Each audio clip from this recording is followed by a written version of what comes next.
जय हिंद साथियों, आप सब कैसे हैं। आशा करता हूं कि आप लोग बहुत अच्छे होंगे। आज का जो हमारा क्लास है वो BEd second year CCS university यानी चौधरी चरण सिंह यूनिवर्सिटी के बीएड सेकेंड ईयर के जो है सब्जेक्ट का नाम है ज्ञान भाषा और पाठचर्या, जिसका सब्जेक्ट कोड है E303 के यूनिट नंबर 2 है भाषा एवं पठन बोध। भाषा एवं पठन बोर्ड के जो है अति लघु उत्तरी के लगभग 20 क्वेश्चन जो है इस वीडियो के अंतर्गत हम डिस्कस करेंगे, जो परीक्षा के दृष्टिकोण से बहुत ही महत्वपूर्ण है।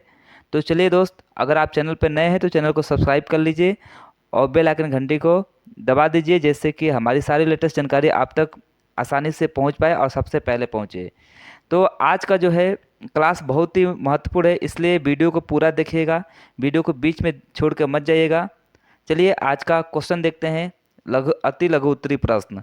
तो आज का प्रश्न नंबर पहला है, भाषा की एक परिभाषा लिखिए। भाषा की एक परिभाषा लिखिए। तो इसका उत्तर है बाबूराम सक्सेना के अनुसार जो है एक भाषा की एक परिभाषा है कि भाषा से तात्पर्य विचारों एवं भावों का व्यक्तीकरण प्रमुख रूप से स्रोत ग्रह ध्वनि चिन्हों से प्रभावित होता है।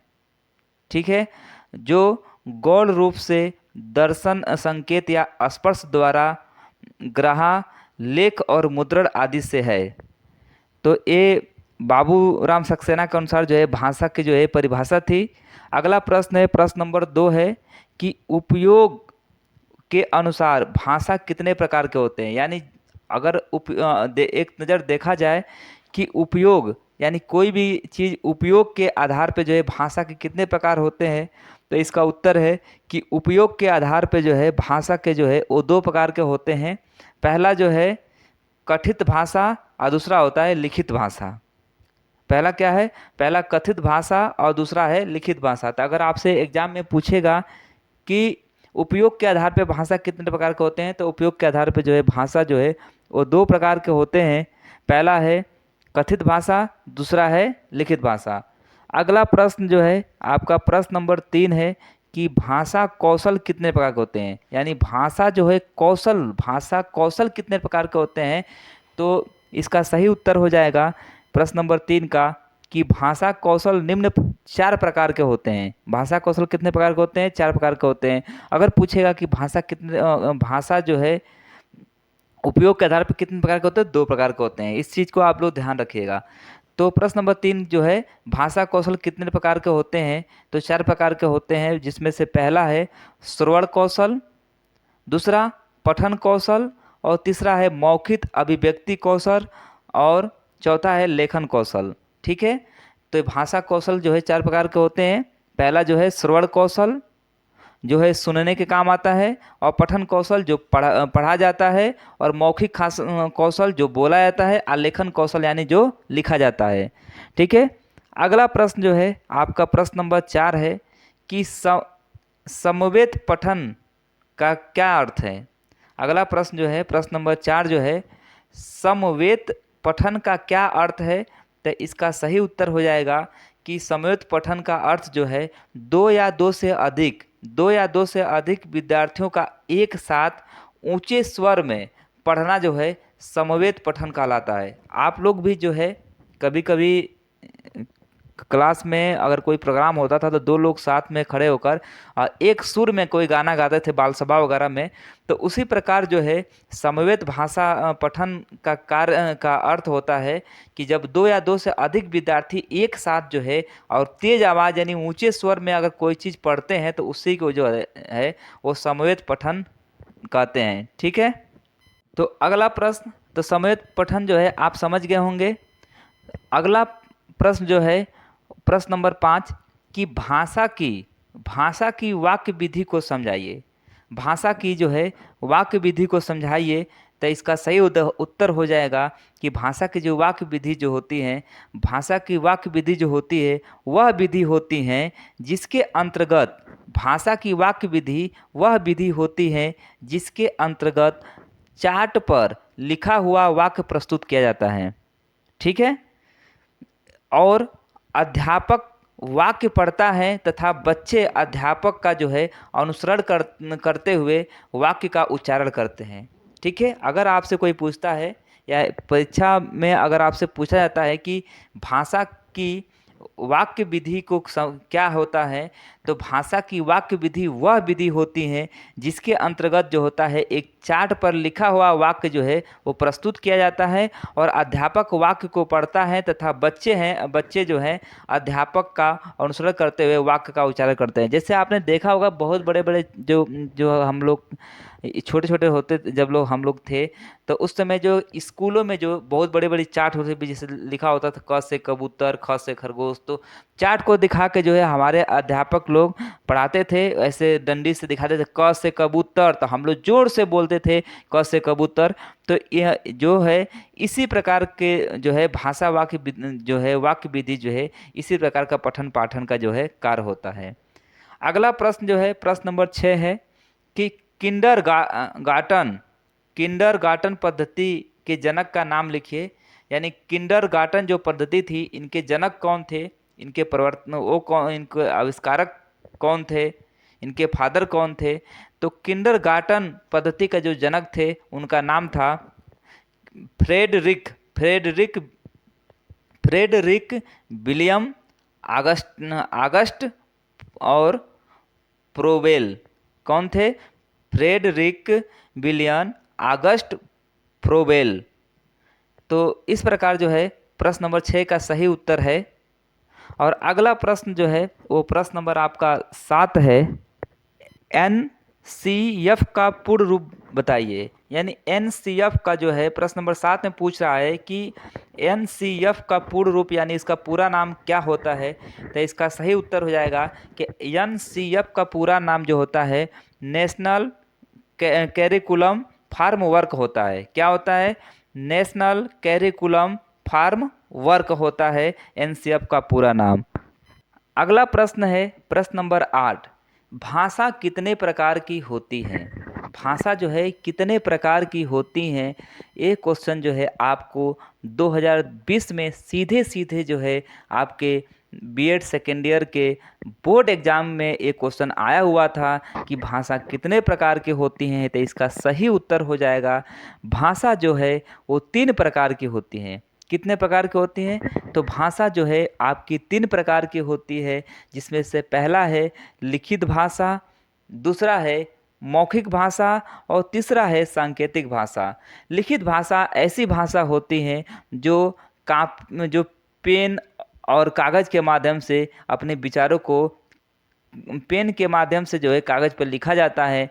और मौखिक भाषा वे भाषा होती हैं जो हम मुंह से बोलते हैं, अपने अपने मुख से बोलते हैं, वो मौखिक भाषा होती हैं। और सांकेतिक भाषा वह भाषा होती है जो इशारों इशारों में बात होती हैं। आप लोगों ने भी इशारे में किसी से कुछ कहा होगा, तो उसी को सांकेतिक भाषा कहते हैं। दोस्त, इसके पिछले हमने देखा कि भाषा की परिभाषा देखा कि भाषा किसे कहते हैं। तो हमने प्रश्न नंबर पहले में देखा था कि भाषा जो है बाबूराव सक्सेना के अनुसार जो है भाषा किसे कहते हैं, तो उसको हमने समझा था। फिर हमने देखा कि उपयोग के अनुसार भाषा कितने प्रकार के होते हैं। तो हमने देखा कि उपयोग के आधार पर जो है भाषा 2 प्रकार की होती हैं। पहला होता है कथित भाषा, दूसरा होता है लिखित भाषा। फिर हमने देखा कि भाषा के कौशल कितने प्रकार के होते हैं। तो हमने देखा कि भाषा के कौशल जो है वो आपके 4 प्रकार के होते हैं। पहला श्रवण कौशल यानी सुनने वाला कौशल, और दूसरा हमने पढ़ा था पठन कौशल, तीसरा पढ़ा था हमने मौखिक कौशल, और चौथा पढ़ा था लेखन कौशल। और यह क्वेश्चन जो है चौथे नंबर जो है हमने 8 नंबर के प्रश्न में जो हम देख रहे हैं कि भाषा कितने प्रकार के होते हैं, तो भाषा 3 प्रकार के होते हैं। पहला है लिखित भाषा, दूसरा है मौखिक भाषा और तीसरा है सांकेतिक भाषा। एक क्वेश्चन 2020 में आया हुआ है। इसमें क्वेश्चन नंबर 9, 10, 11, 12 ये सभी क्वेश्चन जो है 2020 और 22 में जो है सारे क्वेश्चन लगभग पूछे गए हैं। तो इसलिए जो है ये क्वेश्चन बहुत परीक्षा के दृष्टिकोण से बहुत ही महत्वपूर्ण है। तो अगला क्वेश्चन देखते हैं प्रश्न नंबर 9। फोनोलॉजी क्या है? तो इसका उत्तर हो जाएगा कि फोनोलॉजी भाषा विज्ञान की वह शाखा है। फोनोलॉजी भाषा विज्ञान की वह शाखा है जो किसी भी मानव भाषा में ध्वनि के सम्यक उपयोग द्वारा जो है किसी मानव भाषा के ध्वनि के सम्यक उपयोग द्वारा अर्थपूर्ण अभिव्यक्ति से संबंधित अर्थपूर्ण अभिव्यक्ति से संबंधित मुद्दों का अध्ययन करती हैं। ठीक है, मतलब कोई भी अगर व्यक्ति कोई भाषा बोलता है या कुछ बात बोलती है तो उसका अर्थ निकलना चाहिए। तो उस अर्थपूर्ण अभिव्यक्ति से संबंधित उन मुद्दों का है, उनके विचारों का अध्ययन करती हैं। अर्थात किसी भाषा की सार्थक ध्वनियों की, किसी भाषा की जो है सार्थक ध्वनि की उनकी व्यवस्था का भी अध्ययन करती हैं। इसी को जो है फोनोलॉजी कहलाता है। यानी उनकी जो है सार्थक ध्वनि की व्यवस्था का अध्ययन ही जो है क्या कहलाता है, तो आपका फोनोलॉजी कहलाता है। अगला प्रश्न जो है आपका प्रश्न नंबर 10 है कि कक्षा में सुनने की आवश्यकता को बताइए। यानी कहने का मतलब है कि प्रश्न नंबर 10 कह रहा है कक्षा में सुनने की आवश्यकता क्यों होती है, ये बताना है आपको। तो एक क्वेश्चन भी 2020 में आया हुआ है, तो इसका सही उत्तर हो जाएगा कि कक्षा में सुनने की आवश्यकता इसलिए होती है क्योंकि कक्षा में सुनने की आवश्यकता इसलिए होती है क्योंकि सुनने के कौशल बोलने के कौशलों के विकास के लिए भी महत्वपूर्ण होते हैं। अध्यापक को सुनने से उच्चारण एवं प्रवाह का जो है वो विकास होता है। ठीक है, प्रश्न नंबर 10, कक्षा में सुनने की आवश्यकता हमें इसलिए होती है क्योंकि सुनने की कौशल बोलने की कौशल के विकास के लिए भी महत्वपूर्ण होते हैं। अध्यापक को सुनने से उच्चारण एवं प्रवाह का जो है इससे क्या होता है, इससे जो है प्रवाह का इसमें शिक्षा का जो है एक तरह से इसमें विकास होता है। अगला प्रश्न है प्रश्न नंबर 11। अगला प्रश्न क्या है आपका, प्रश्न नंबर 11 है कि भाषा का कोई एक कार्य लिखिए। ये भी एक क्वेश्चन 2022 में पूछा गया था, प्रश्न नंबर 11। तो प्रश्न नंबर 11 कह रहा है कि भाषा का कोई एक कार्य लिखिए। तो इसका सही उत्तर हो जाएगा कि भाषा के द्वारा ही व्यक्ति के अभिव्यक्तित्व का विकास होता है। ठीक है, अगर आपसे क्वेश्चन एग्जाम में देखने को मिलता है कि भाषा कोई एक कार्य लिखिए, तो इसका सही उत्तर आप लिखिएगा कि भाषा के द्वारा ही व्यक्ति के जो है उसके अभिव्यक्तित्व का जो है विकास होता है।